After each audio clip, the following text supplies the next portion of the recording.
My girlfriend said she wanted a cute romantic dinner, but showed up with 5 of her friends and handed me the menu saying, "If you can't afford my circle, you can't afford me." They ordered bottles, laughed at me, and called me sponsor material. I paid the bill, left early, canceled every card with her name on it. The next morning, 52 missed calls and a message that just said, "Where did you go?" Last Friday night officially goes down as the most expensive reality check I've ever received. I should probably introduce myself. I'm 29, work as a network engineer for a healthcare system, and until very recently was dating Amber, 27, for almost a year and a half. We met through mutual friends at a Super Bowl party last year, and things progressed pretty quickly. Looking back, maybe too quickly. Amber has always been the more outgoing one between us. She's a social media manager for a local boutique, constantly posting aesthetic coffee shops and Sunday brunches with her girlfriends. I'm more of a homebuddies with a solid group of guy friends I've known since college. We game online, grab beers occasionally, nothing flashy. Early on, I noticed Amber loved nice restaurants.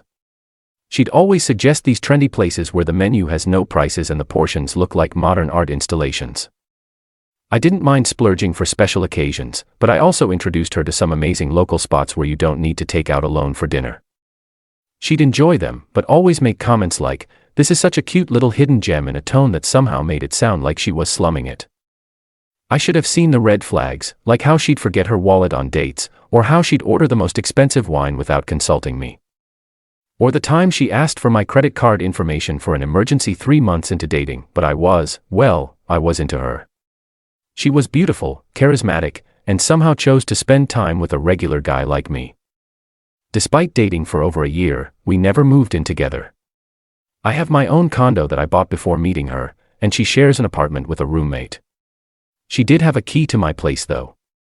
Something I'd completely forgotten about until this whole mess unfolded. Fast forward to last week, Amber texted me Thursday afternoon. "Hey, babe. Can we do a cute romantic dinner tomorrow? Just us. I miss quality time with you." It had been a few weeks since we'd had a proper date night alone, so I was excited. I made reservations at Bastille, this upscale French place downtown that she'd been hinting about for months. Not cheap by any means, but I wanted to treat her to somewhere special. Friday evening, I arrived 15 minutes early, dressed in my best suit, the one I save for job interviews and weddings. The host showed me to a table for 2, and I ordered a glass of wine while waiting. 20 minutes later, my phone buzzed. "We're walking in now." Before I could text back, I looked up to see Amber walking toward me, followed by 5 other women. I recognized them from her Instagram as her girl squad. My stomach dropped to somewhere around my ankles. Surprise. Amber squealed, air kissing me on both cheeks. "I brought the girls. Hope you don't mind." I told the restaurant to change our reservation. The table for 2 had indeed become a table for 7, right in the center of the restaurant. The host was already bringing extra chairs. I must have looked shell-shocked because one of her friends, Madison, smirked and said, he thought it was a date night." Amber slid the menu toward me with a wink. "If you can't afford my circle, you can't afford me, babe." Then she turned to her friends and added, "Don't worry, girls, order whatever you want.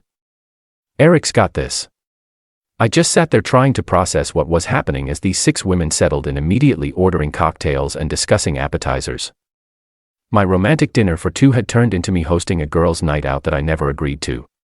"Don't be so tense," Amber whispered, squeezing my arm. "This is good for us. My friends need to see you can provide." Provide? I wasn't aware I had signed up to be a provider. The waiter came by and without even consulting me, Amber ordered 2 bottles of champagne. The Cristal, not the house, she specified, flashing the kind of smile she usually reserved for Instagram photos. As the drinks flowed, their conversation excluded me more and more. They talked about people I didn't know, inside jokes I wasn't part of, and occasionally threw glances my way that made me feel like I was being evaluated. So Eric, one of her friends, Taylor, finally acknowledged me directly. "Amber says you work with computers or something. Is that like IT help desk?" Before I could explain that network engineering is quite different, another friend jumped in. "Doesn't matter what he does as long as the credit card works." They erupted in laughter, like this was the funniest thing ever said. Amber didn't defend me.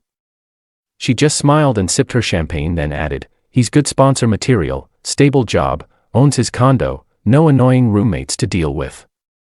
Sponsor material. Like I was auditioning for a role, not participating in a relationship. The food arrived course after course that I barely touched while they took photos of everything from multiple angles before eating. They ordered 3 more bottles of wine, desserts for everyone, and after-dinner drinks. My mental calculator was going haywire, but I estimated we were well over $1,000 into this meal. When Amber excused herself to the bathroom, her friends didn't even pretend to be nice anymore. "You know, she's still talking to her ex, right?" Madison said casually, scrolling through her phone. "What?" I felt like I'd been punched. "Oh, come on." Another friend chimed in. "You didn't think you were the only one, did you? Amber needs options.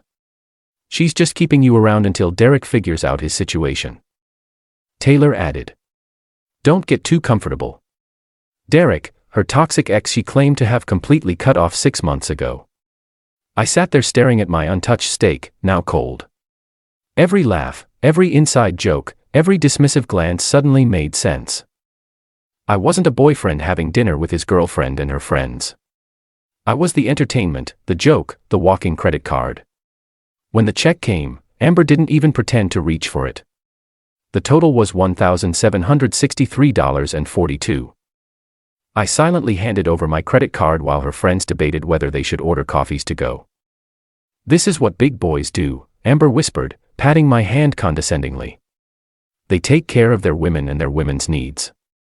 Something snapped inside me then. Not in an angry way, but in a moment of perfect clarity. I signed the bill, adding a generous tip for the waiter who had to deal with our table, then stood up. "I need to make a quick work call," I told Amber. "Server issue, back in a few." She nodded dismissively, already back to her conversation about someone's botched lip fillers. I didn't go outside to make a call. I went straight to my car and drove home. On the way, I called my bank and credit card companies. You see, 3 months ago, I had added Amber as an authorized user on 2 of my credit cards for emergencies and given her the login to my streaming accounts. I methodically canceled every card she had access to and requested new ones. I changed all my passwords from Netflix to my Amazon account where her address was saved as a delivery option. When I got home, I realized I had a bigger issue to deal with. Amber had a key to my condo. I immediately called a 24-hour locksmith who came out that night to change my locks.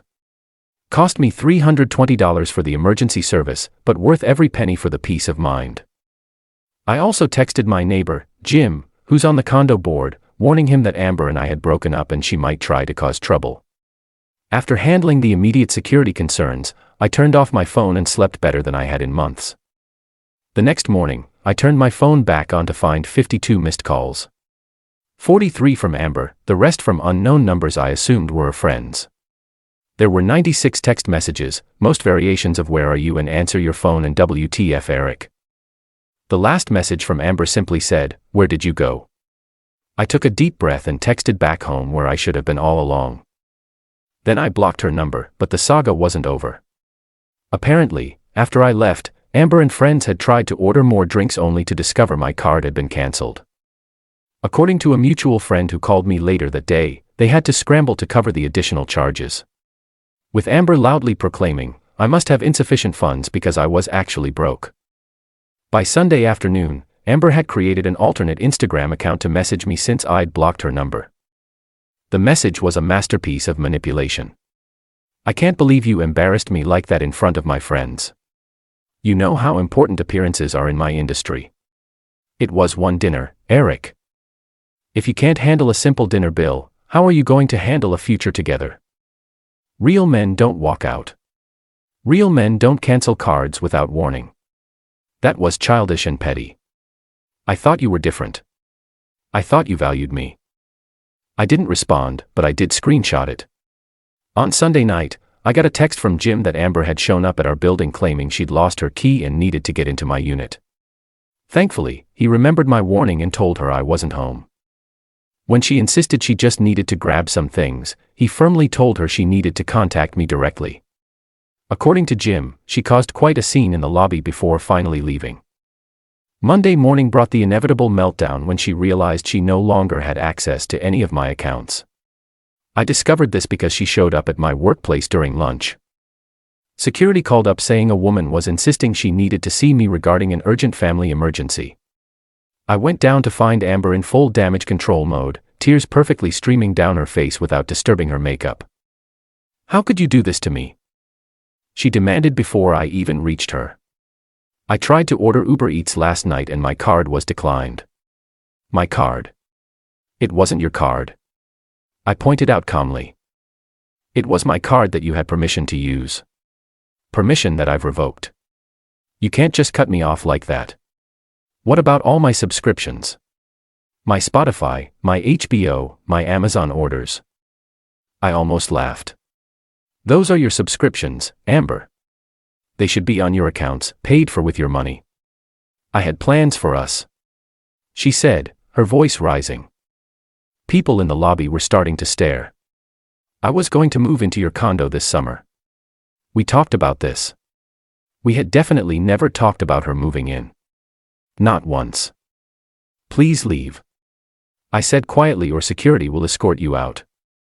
She switched tactics, then moving closer, her voice dropping to the soft, breathy tone she used when she wanted something. "Baby, I'm sorry about dinner. I thought you'd be happy to meet my friends. We can work this out. Let's talk tonight. Just the two of us." I stepped back. "There's nothing to talk about. We're done. Please don't contact me again." The transformation was instant. The tears dried up, her eyes hardened, and she hissed, "You think you can just dump me? Do you know how many guys would kill to date me?" "Then call one of them," I replied. "But I suggest checking their credit score first." Security did end up escorting her out. That was 2 weeks ago.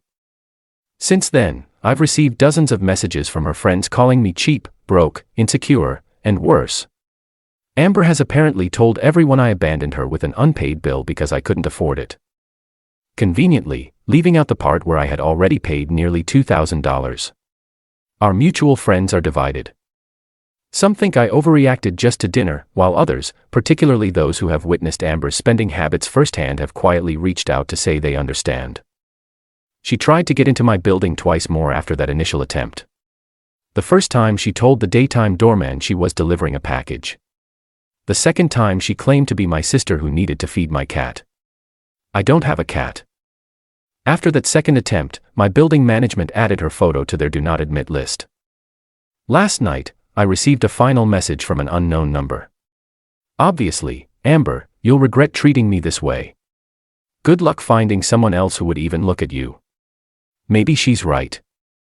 Maybe I won't find someone else as conventionally attractive or socially connected as Amber, but I'd rather be alone than be someone's sponsor material.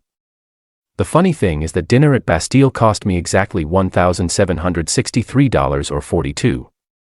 The emergency locksmith was another $320. Walking away from a year and a half with someone who saw me as an ATM that was free and worth every penny I didn't spend. Edit 1. Didn't expect these many comments. Thanks for all the support, guys. Edit 2. To answer the most common questions. 1. Yes. I have all the text messages and receipts saved in case she tries anything. 2. No. We didn't live together. 3. Yes. I've told our mutual friends the full story, including screenshots of her messages calling me sponsor material. And 4. As many pointed out, changing the locks was the first thing I did when I got home that night. Edit 3. For everyone asking about the Derek situation her friends mentioned, I honestly don't know and don't care to find out. Whatever game she was playing, I'm not part of it anymore.